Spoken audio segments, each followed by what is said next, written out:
هذا هو الطريق الواصل بين محافظة دير الزور ومحافظة الرقة، والذي كانت أغلقته وزارة الداخلية بسبب الأحداث الدائرة في مدينة حلب، وبالتحديد المعارك الدائرة بين وزارة الدفاع وتنظيم قسد الذي كان يتواجد في حيي الأشرفية والشيخ مقصود.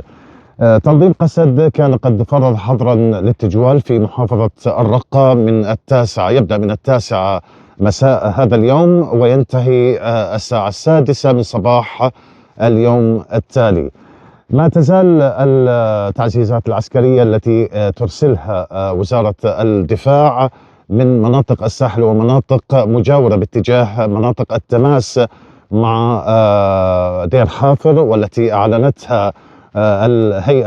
هيئة العمليات في الجيش العربي السوري منطقة عسكرية. طبعا أصدرت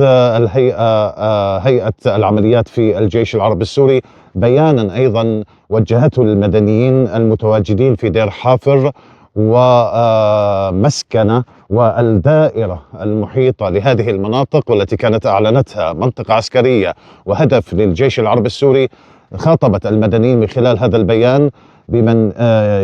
يحب الخروج من هذه المناطق باتجاه مدينة حلب عبر ممر إنساني قد أمنته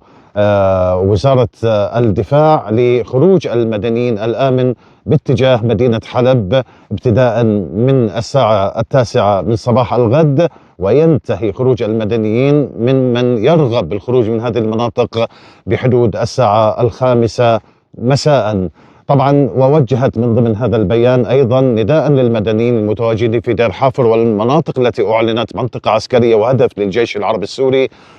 بالابتعاد عن النقاط العسكرية لتنظيم قسد المتواجدة في دير حافر والمناطق المجاورة، وأيضا فلول النظام المتواجدين داخل هذه المنطقة وعناصر البككة.